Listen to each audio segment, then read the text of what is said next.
Bien, alors on va attaquer un nouveau chapitre, à savoir un chapitre sur les transformations géométriques, qui en quatrième concerne les transformations que sont les translations et les rotations. D'accord? Vous connaissez déjà deux transformations géométriques, la symétrie axiale et la symétrie centrale, mais ce sont en fait des transformations qui n'existent pas dans le monde réel. C'est-à-dire qu'un objet ne peut pas subir une transformation axiale, d'accord? Une symétrie axiale. En revanche, la rotation et la translation, ce sont les deux mouvements que peut faire un objet réel. D'accord? Donc, par exemple, ici, vous avez un triangle que je lui fais faire ici, qu'on ne voit pas, voilà. Ça, c'est un mouvement de translation. D'accord? C'est un petit peu comme un skieur, vous voyez, qui glisse en plein chousse. D'accord? Quelqu'un dans un ascenseur qui monte et qui descend. D'accord? La particularité, c'est qu'en fait, l'objet ne tourne pas sur lui-même. D'accord? Il peut faire ça, mais vous voyez, la pointe du triangle reste toujours vers le haut. Ok? Ça, c'est toujours un mouvement de translation. Ok? On va d'abord parler de celui-ci. Donc, ce mouvement de translation, c'est donc un déplacement. Si je regarde un petit peu ce déplacement de façon plus précise, je m'aperçois en fait que, par exemple, cette position de départ, quand je déplace, vous voyez, tous les points lui et lui se déplacent de la même façon. Par exemple, si je dis que le mouvement du point du bas, il fait 5 carreaux à droite et un en haut, et bien tous les autres font 5 carreaux à droite et un en haut. 5 carreaux à droite et un en haut. D'accord? Voilà. Donc finalement, pour décrire le mouvement de translation, il suffit de dire que je me déplace par exemple de 4 carreaux à droite et 2 en haut pour que 4 carreaux à droite et 2 en haut, le mouvement de translation soit parfaitement défini. D'accord? Donc on retiendra, si par exemple je vous dis ce point-là, d'accord, qu'est-ce qui devient par la translation qui transforme le premier triangle, d'accord, le triangle au départ avec le suivant. Je regarde, je compte les carreaux, 4 à droite, 2 en haut, et il fait pareil partout. 4 à droite, 2 en haut. D'accord? Et donc ce point-là devient celui-ci. Ok? D'accord? Donc on va retenir ça.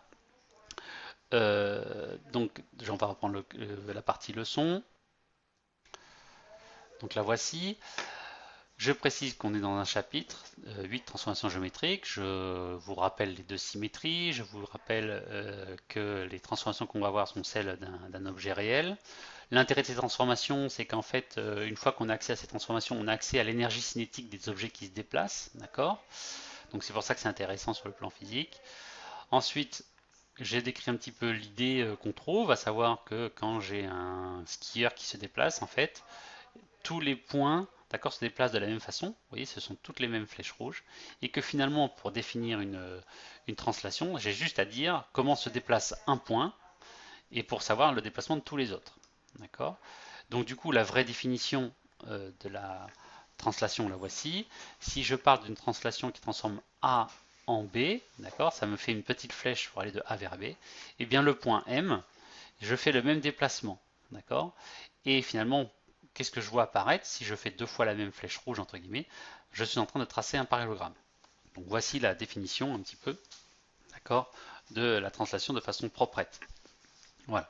Je vais prendre l'exercice pour vous montrer un petit peu comment on le résout, d'accord, pour ensuite vous soyez bien parti en autonomie. Donc l'exercice, il est là.